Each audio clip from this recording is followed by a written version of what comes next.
Iran का war अभी तक चालू है। ये लड़ाई को आज टोटल 132 यानी 132 दिन हुए हैं और अभी आसपास भी नहीं लग रहा है कि ये वॉर अभी रिसेंटली या फिर थोड़े ही टाइम में स्टॉप हो सकता है।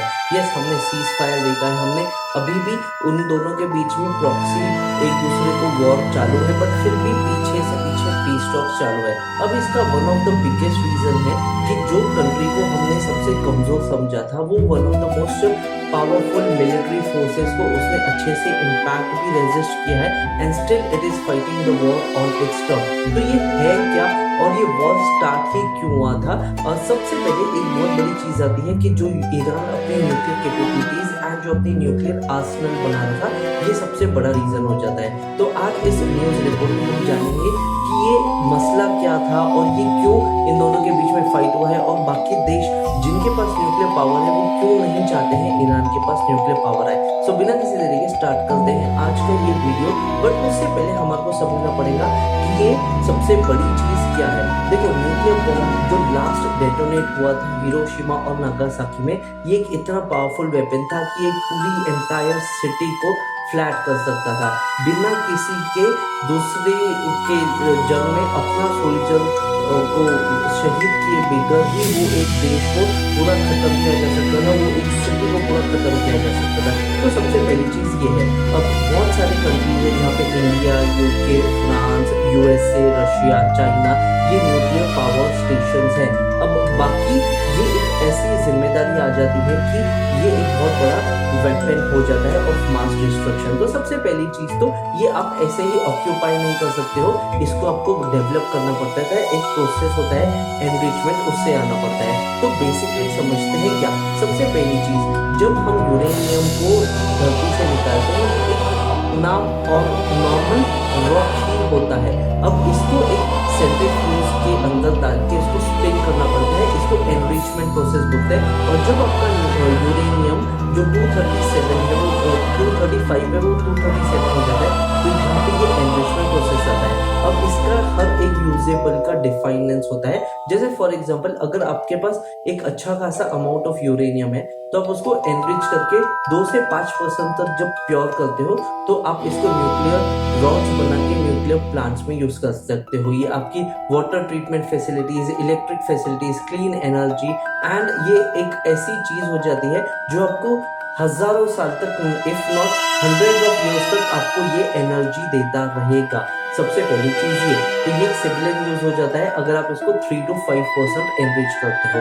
अब इसके बाद आता है, इसके ऊपर अगर आप एनरिच करते हो तो 20% तक आप इसको एनरिच करते हो, तो ये आपके रिसर्च में जहाँ पे न्यूक्लियर रिसर्च फैसिलिटीज है कि और आप इससे क्या क्या कर सकते हो, फ्यूल कैसे कर सकते हो, क्लीन एनर्जी कैसे कर सकते हो, और बड़ी चीजों में आपका ये न्यूक्लियर एनर्जी यूज होता है। तो 20% तक ये है, बट अगर आप उसको और फर्दर रिसर्च करते गए 60% तक ये हाईली एनरिच यूरेनियम आता है जिसका कोई भी यूज नहीं है, न ये न्यूक्लियर पावर प्लांट्स में आएगा, न ये न्यूक्लियर रिसर्च में आएगा। अब इसके पास आपके पास इस जो न्यूक्लियर 60% तक ऑलरेडी एनरिच्ड है, इसके पास एक ही चीज होता है कि आप इसको फर्दर एनरिच करो 90% तक, जो एक वेपन ग्रेड न्यूक्लियर बॉम्ब बनाने के लिए केपेबल हो जाता है। अब इसके बाद क्या, अब अगर आपको एक न्यूक्लियर बॉम्ब बनाना है तो आपको एक न्यूक्लियर वॉरहेड में 25 किलो का सफिशिएंट क्वांटिटी मिल जाएगा लगेगा, जो कि इससे आप एक अच्छा एक्सप्लोसिव बना सकते हो जो 20,000 TNT के मुकाबले से ज़्यादा पावरफुल रहेगा।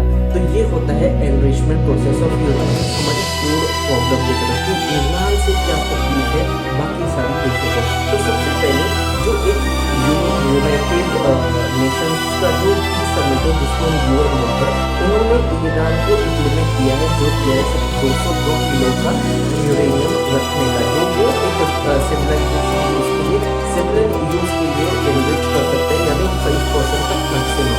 बट सबसे मेजर चीज यहाँ पे आता है कि यहाँ पे breach of contract by Iran हुआ है जिसके पास 10,000 किलो से भी ज्यादा यूरेनियम है। अब ये एक ऐसा देश है जो खुद यूरेनियम प्रोड्यूस करता है बट उसके पास कोई भी न्यूक्लियर कैपेबिलिटी नहीं है। अब यहाँ पे जो मेजॉरिटी ऑफ ये 10,000 किलो का है, 6,000 किलो का उनके पास एनरिच्ड है अराउंड 5% जो कि सिविलियन यूज के लिए आता है, और 180 किलो से आपके आसपास उनके पास 20% तक एनरिच्ड यूरेनियम है, जो रिएक्टर्स, रिसर्च पर्पस और बहुत सारी चीजों के लिए यूज आएगा। अब मेजर प्रॉब्लम यहाँ पे आता है कि 440 किलो से के आसपास उनके पास एनरिच्ड यूरेनियम है जो 60% को ब्रीच करता है, यानी उसका कोई भी यूज नहीं है, उसको आपको फर्दर वेपन ग्रेड यूरेनियम के लिए एनरिच करना पड़ेगा।